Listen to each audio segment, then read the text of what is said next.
बहुत समय पहले की बात है। एक गांव में एक विधवा स्त्री रहती थी। उसकी दो बेटियां थी। बड़ी बेटी का नाम रूपा था और छोटी बेटी का नाम सलोनी था। रूपा अपने नाम की तरह ही बहुत सुंदर थी, लेकिन उसे अपने रूप पर घमंड भी था और वह काम से जी चुराया करती थी। वहीं सलोनी अपने नाम की तरह ही सांवली थी, लेकिन वह बहुत ही नेक दिल और मेहनती थी। सलोनी पूरा दिन घर के कामों में जुटी रहती, फिर भी उसकी माँ अपनी बड़ी बेटी का ही पक्ष लेती। रूपा को वह बहुत प्यार करती थी, इसलिए उससे घर का कोई काम नहीं करवाती। घर के सारे काम सलोनी को ही करने पड़ते। एक बार सलोनी पानी भरने के लिए कुएं पर गई तो उसने देखा वहाँ एक बूढ़ी औरत बैठी है।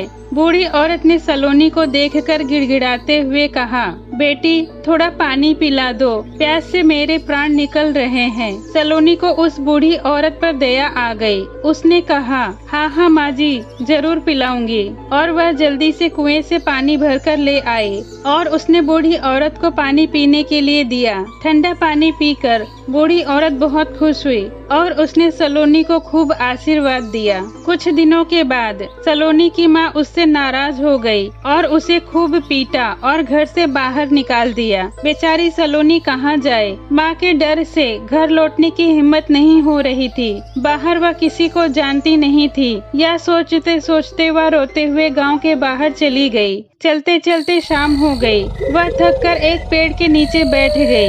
वह अपने भाग्य को कोस ही रही थी कि तभी उसके सामने एक बूढ़ी औरत आकर खड़ी हो गई। सलोनी ने जब उस बूढ़ी औरत को देखा तो उसके मुंह से निकल पड़ा, अरे आप तो वही है ना जिसे मैंने पानी पिलाया था। बूढ़ी औरत ने कहा, हाँ बेटी, मैं वही हूँ। और तुम यहाँ क्या कर रही हो? सलोनी ने कहा, मेरी माँ ने मुझे बहुत मारा है और घर से बाहर निकाल दिया। बूढ़ी औरत ने पूछा, तुम्हारी माँ ने तुम्हें क्यों मारा? सलोनी ने कहा, क्योंकि मेरी माँ को लगता है जैसा मेरा रूप काला है वैसे ही मेरी किस्मत काली है। माँ मुझे मनहूस समझती है, इसलिए वह मुझे प्यार नहीं करती और मेरे कामों में गलतियाँ निकाल कर मुझे हमेशा पीटती है।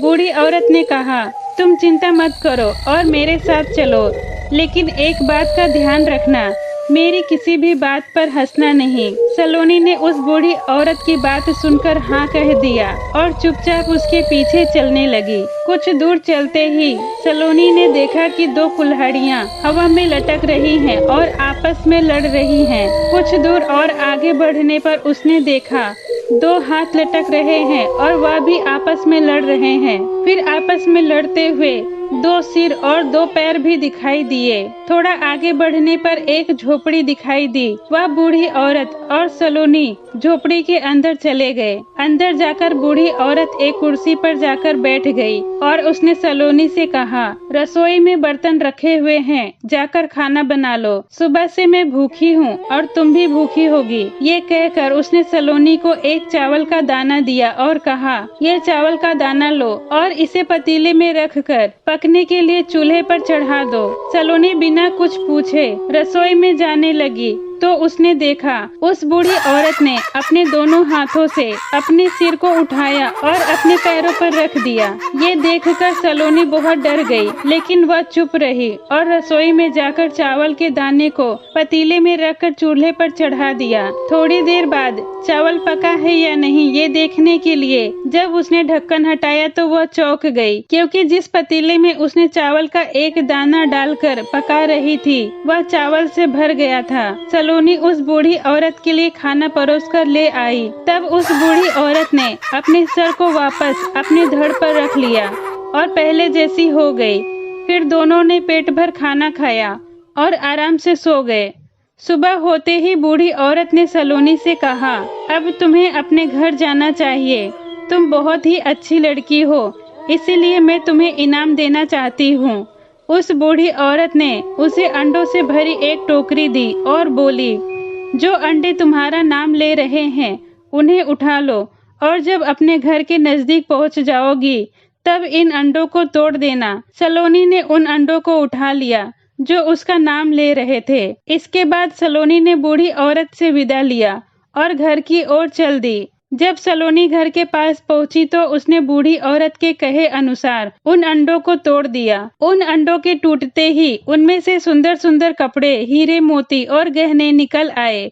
सलोनी यह देखकर बहुत खुश हुई और उन्हें उठाकर घर ले आई। सलोनी के लाए हुए हीरा, मोती, गहने और सुंदर सुंदर कपड़ों को देखकर उसकी माँ बहुत खुश हुई और उसने सलोनी से पूछा कि यह उसे कैसे मिला। सलोनी ने सारी बातें बता दी। इसके बाद उसने अपनी प्यारी बेटी रूपा को भी कहा कि तू भी जंगल में जाकर वह सब बहुमूल्य वस्तुएं ले आए। माँ के कहने पर रूपा भी जंगल में चली गई। वहाँ उसे वही बूढ़ी औरत दिखाई दी। रूपा ने उस बूढ़ी औरत से कहा कि मेरी माँ ने मुझे घर से बाहर निकाल दिया है।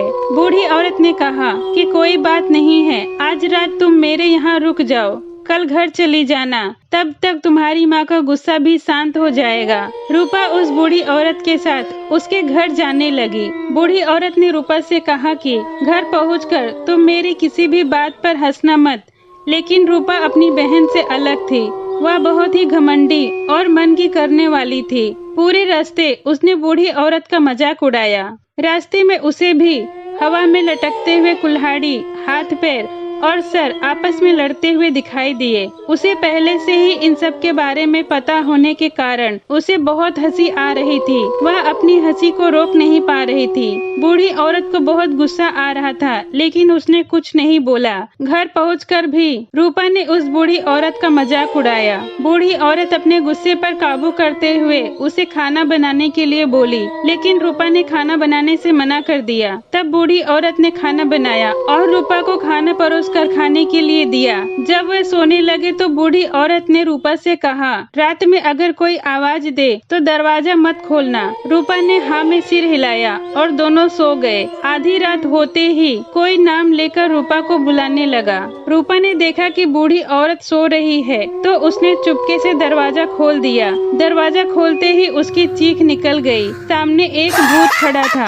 भूत रूपा को लेकर गायब हो गया। रूपा घर लौटकर कभी नहीं आई। दोस्तों, आपको ये कहानी कैसी लगी कमेंट में जरूर बताएं। वीडियो पसंद आई हो तो लाइक करें। ऐसी ही कहानियों के लिए मेरे चैनल को सब्सक्राइब करें। ये वीडियो देखने के लिए आपका धन्यवाद।